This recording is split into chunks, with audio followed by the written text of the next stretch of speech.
At dito tayo sa susunod na point natin. Opo. Ito po. Number 2, Ellen White says that the garments of Christ's righteousness are not a cloak for iniquity. Kumbaga, nasabi ni Ellen White, kahit nasabihin nyo kayo may garment of righteousness by faith, no? By faith nyo kay Christ, you will still have a cloak for iniquity. Ba't yan nasabi kaya yon? Kasi ang sabi niya dito, it is a part of perverted truth. Yung mga nagsasabi na I am saved, ayan, ayon ni Ellen White, I am saved. They will repeat over and over again.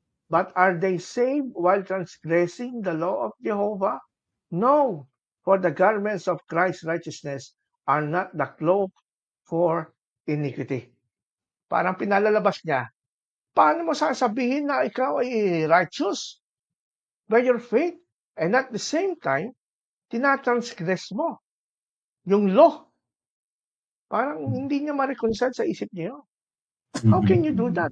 Kaya parang kay Ellen White, hindi sapat yung faith mo.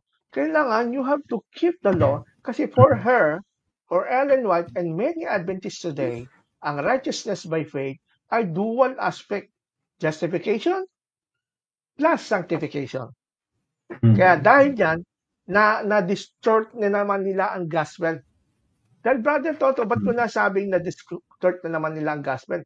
Ang linaw-linaw kasi na sinabi ni Paul na pag sinabing righteousness of God, hindi kasama ang law.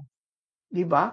Ang sabi niya dito, basahin natin dito sa Romans 3, verse 28. Ito po ang sinasabi. For we hold that one is justified by faith, okay, apart from the works of the law. Yung salitang apart, Brother Toto, mahirap ba intindihin yan? You are justified apart. Pag sinabi pong apart, mga kaibigan, hindi kasama ang justification of righteousness by faith apart from the works of law. O kung gagamitin natin yung terminology ni Ellen White na dual aspect, ang righteousness by faith o justification by faith, apart from sanctification, hindi ka pa dumadaan sa process ng sanctification, I'm talking about process of sanctification, hindi ka pa dumadaan doon, you are already justified. Wala ka pang ginagawang pagsunod na work ng law. Napakadinaw po ng sinasabi ng Bible. One is justified by faith apart from the law. Ngayon, kay Ellen White, na propeta ng Seventh-day Adventist, pinagsasama niya. It's not enough. Hindi sufficient na by faith ma-justified ka na. Kailangan samahan mo ng law. Works. Obedience to the law. Dyan pa lang, mga kaibigan. Kahit hindi na-explain ng mahaba, kayo na po o magbasa. Ang tuwing na matuwid at righteous ng Panginoon, by faith, hiwalay sa law. Yung kay Ellen White, justified, hindi hiwalay sa law. May kasamang sanctification or works of the law. Naalala ko tuloy yung mga monastic practitioners of faith. Ayun, kaya they separate themselves from the world. So, sabi ko, sarap siguro, dati sarap siguro ng buhay nung kasi hindi na sila nakakasal. Kasi nga, tingnan mo, okay, if the world influences us to commit sin, distracts us from God.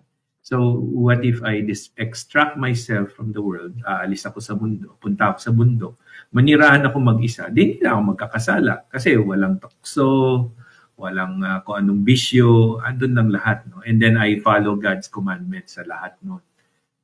In the end, na-realize ko, based on itong binasa nyo lang na justified by faith apart from the law, hindi ako ma-justify. Bakit?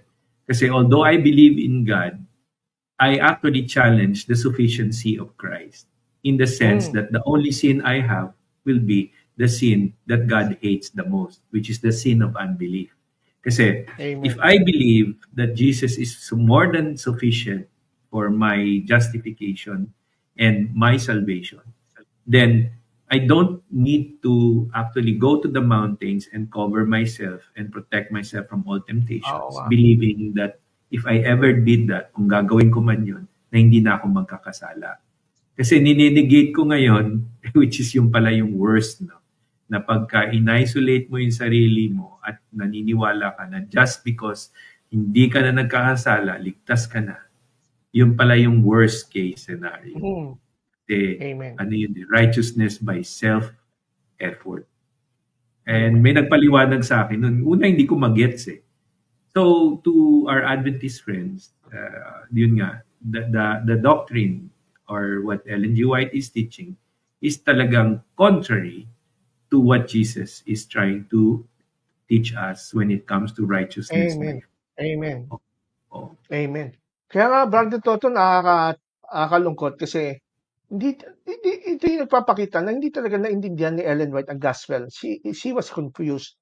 She was confused. No? Pero mo sabihin niya, yung mga nagsasabing I am saved kasi na-reconcile na tayo, sabi sa Bible, di ba?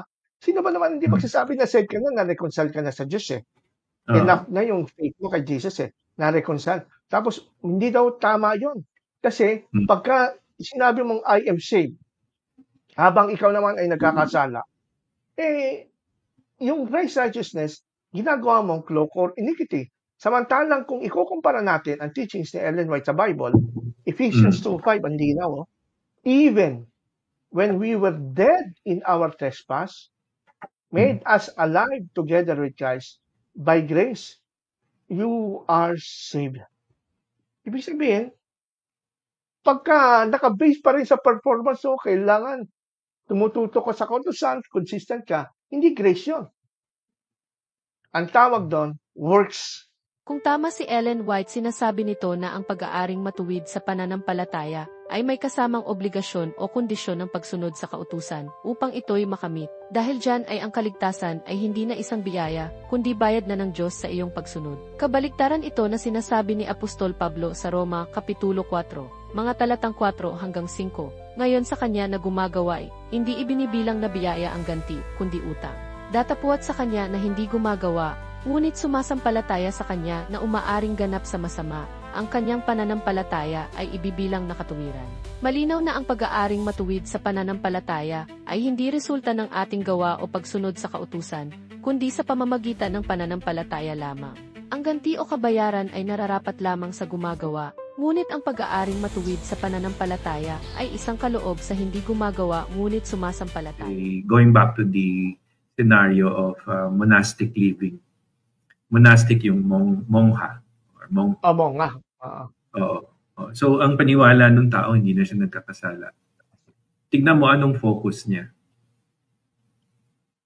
Hindi sa kay God, hindi kay Christ. Ang focus niya sa sarili niya. Kasi binibilang niya kung nagkakasala. So ang performance niya.